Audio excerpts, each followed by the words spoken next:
There is a half-gallon jar of honey sitting on the bottom shelf of my root cellar right now, back in the corner where it stays cool and dark. There is a strip of masking tape across the lid with a date written on it in my Mama Opal's handwriting, and that date is older than my oldest grandson. The honey in it has gone thick and pale and grainy, the way honey does, and if I set that jar down in a pan of warm water for 20 minutes, it will pour out just as clear and just as sweet as the day she capped it. That jar did not go bad. It cannot go bad. Now, near about everything in your kitchen has a date stamped on it, and we have all been trained to look at that date and throw good food in the trash. My grandparents raised a family on this mountain straight through the Depression with no electricity, no grocery store, and no money. They did it on foods that do not spoil. Today, I am going to walk you down the shelf and show you 20 of them, and stay with me to the end, because the reason every last one of these keeps has nothing to do with the food itself. It is one thing all 20 of them have in common. Get that one thing wrong, and the same jar that would have outlived your grandkids is ruined inside of a year. I am Roy Mullins. I am 59 years old, and I live on 40 acres at the head of a holler in eastern Kentucky, where my people have been since the 1800s. I spent 22 years as an electrician down in the coal mines before I came home to run the old home place full time. Everything I know about a pantry I learned standing at my Mama Opal's elbow, and the root cellar that honey is sitting in was dug into the hillside by my Papa Harlan. That date on the package is not a safety date. On most everything in the store, it is a quality date, a company's guess about how long their product looks its best on a shelf. I have watched good neighbors carry perfectly fine flour and rice out to the trash over that little stamp.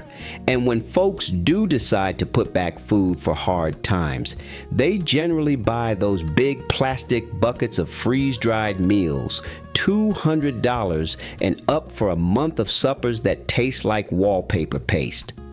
My grandparents never spent a dime on anything like that. What they kept sat in glass jars and crocks and burlap sacks. It cost pennies, and it fed this family year after year. So let us walk the shelf. I will tell you what to keep, and I will tell you why it keeps. Number one is that honey. Real honey from a beekeeper does not spoil, ever. I keep 2 hives of my own out past the garden. When honey turns cloudy and hard in the jar, that is not spoiling, that is crystallizing, and it is a sign you have got the real thing. To fix it, set the jar down in a pan of warm water for about 20 minutes. Warm water, not boiling water, and never the microwave, because high heat cooks the goodness right out of it. One caution, and then we move on.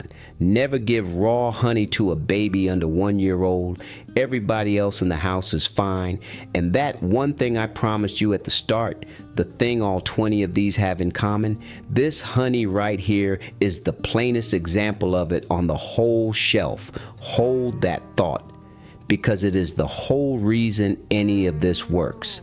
Now, everything I am teaching you today comes out of the book me and Brenda put together, Save $9,000 a Year, the Appalachian Homestead Manual.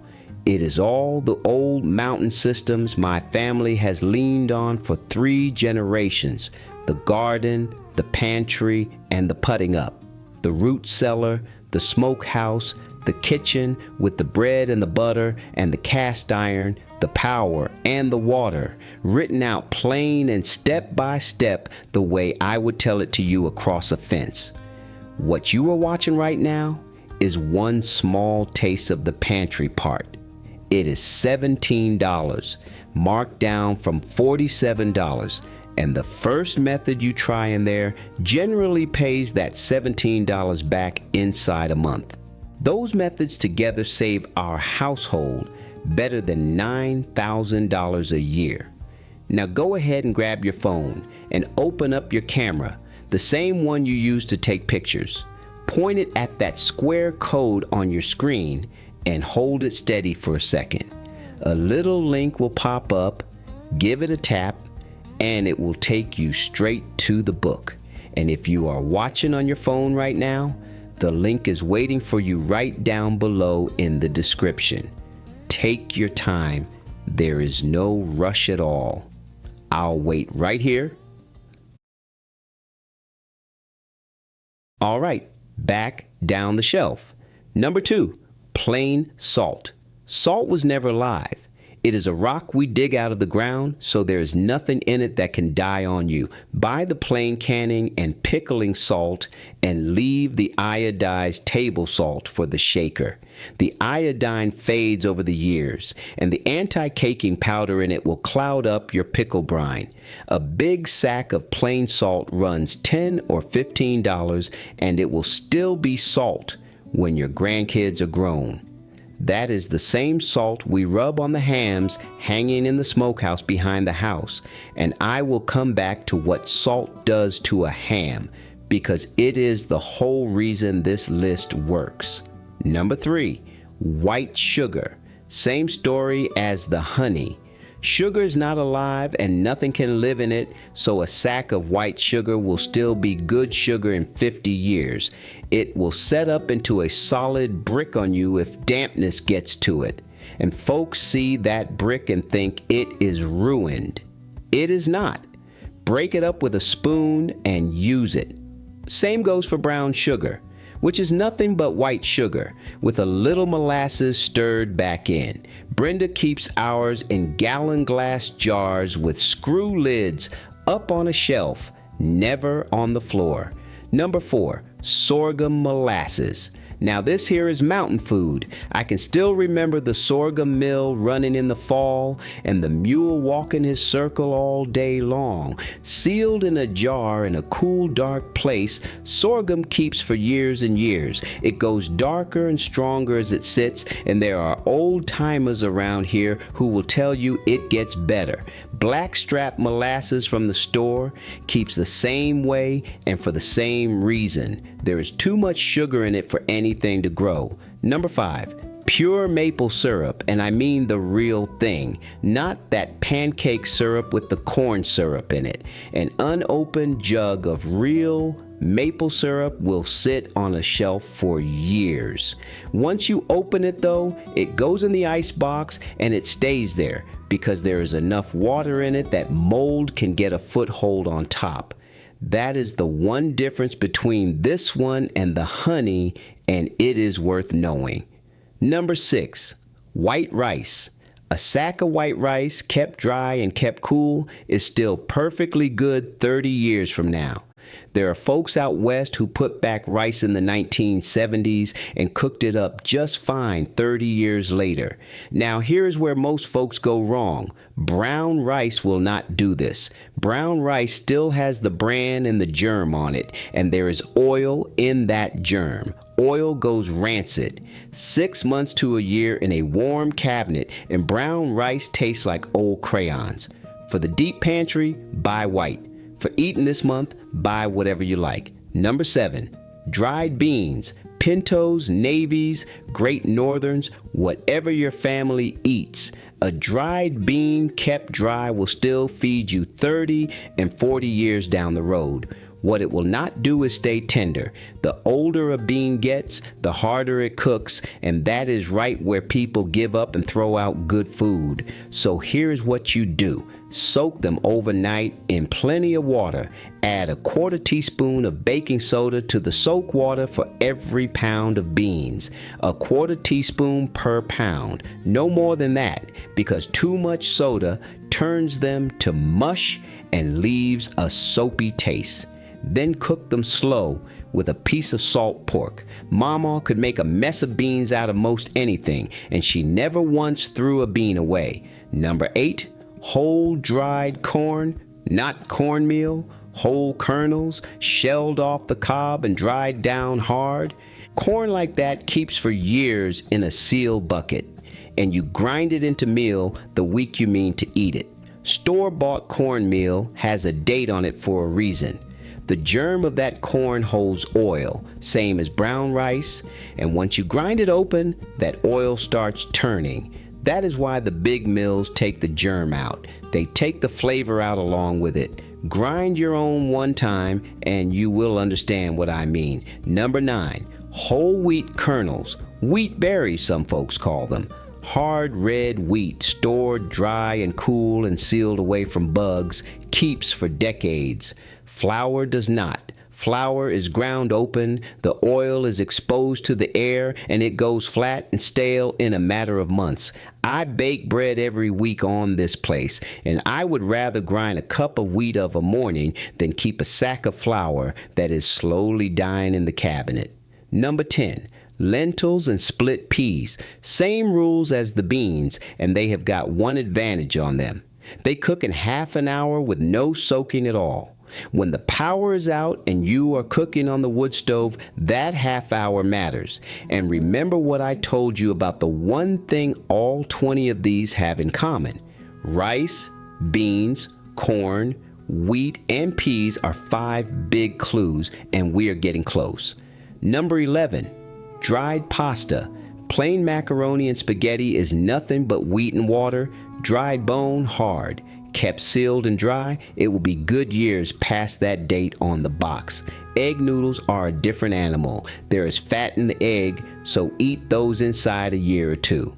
Number 12, baking soda. Another rock out of the ground. It cannot spoil. What it can do is lose its lift over the years, so before you bake a big pan of biscuits with old soda, test it. Put a spoonful in a dish. Pour a little vinegar over it. If it foams up hard and fast, the lift is still there. If it just sits and fizzles, it is still fine for scrubbing your pans, sweetening the ice box, and softening those old beans. Baking powder is a different thing entirely. Baking powder has an acid mixed in with it, and moisture in the air slowly kills it. That one does expire, so buy it small. Number 13, cornstarch. It is dry starch and nothing else. Keep it dry and it will thicken a gravy just as well in 20 years as it does tonight. Same goes for arrowroot, if that is what you use. Number 14, whole spices. Whole black peppercorns, whole cloves, sticks of cinnamon bark, whole nutmegs. They do not rot, they fade, and whole spices fade far slower than ground ones because the oil that carries all the flavor is still locked up inside.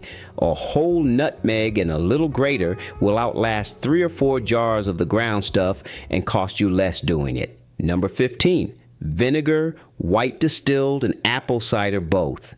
Vinegar is acid and it is strong enough that nothing can live in it, which is exactly why we pickle with it. It will never go bad on you. And if you find a cloudy blob floating in your cider vinegar that looks like something you ought to be scared of, do not pour it out. That is the mother, and it is the very thing that turns cider into vinegar in the first place. Drop it in a jug of sweet cider and it will make you another gallon. Number 16, pure vanilla extract. Real vanilla is vanilla beans sitting in alcohol, and alcohol preserves the same way salt and vinegar do. A bottle of pure extract keeps as long as you own it, and it deepens as it ages. The imitation stuff keeps too. It just never gets any better. Number 17, plain store-bought cans. A can is food that has been cooked and then sealed away from the air, so as long as that can stay sound, what is inside stays safe far past the date. The low-acid things, green beans, corn, potatoes, canned meat, will hold for many years. High-acid things like tomatoes and fruit stay safe, but turn soft and tinny tasting after 2 or 3 years, so rotate those through your kitchen. Now folks, pay attention here, because this is the part everybody gets wrong. If a can is bulging, leaking, badly rusted, or dented right on the seam, you do not open it and you do not taste it. It goes in the trash. Same with a home can jar that has lost its seal. Number 18, salt cured meat, a country ham or salt pork down in a crock. Papa Harlan cured hams every winter and hung them in the smokehouse, and a properly cured ham will hang out there a year or better and only improve. The salt is doing something you can watch happen. It pulls the water out of that meat and it keeps on pulling. A white bloom on the outside of a country ham is normal, and you scrub it off with vinegar and a stiff brush, and the meat underneath is good. Curing right is a whole video of its own, and I will do it. But hold that thought about salt pulling water, because it is fixing to explain this entire list. Number 19, rendered lard and tallow, rendered clean and strained twice so there's not a speck of meat left in it, poured into a crock or a jar, sealed and kept cool and dark. Lard will keep a good long while, a year easy, and years if it stays cold. This is the one on the list with a limit, and it is an honest limit. Fat does not spoil from germs. It goes rancid from air. So use small jars, fill them full, seal them tight, and keep them out of the light. Mama's pie crust came out of a lard crock, and there is nothing in the store that touches it. Number 20, hardtack, flour, water, and a pinch of salt, rolled flat, poke full of holes, and bake slow until there is not one drop of moisture left in it. Soldiers carried it in their haversacks during the Civil War, and there are pieces of that same hardtack sitting in museum cases today, better than 160 years old, and it never rotted. Now, I will be honest with you, it tastes about like a shingle, but you break it up into a bowl of soup beans and it will feed you. It costs almost nothing to make, and it will sit in a tin on your shelf longer than you and I will be around to eat it. And that hardtack brings us right to the thing I promised you at the start.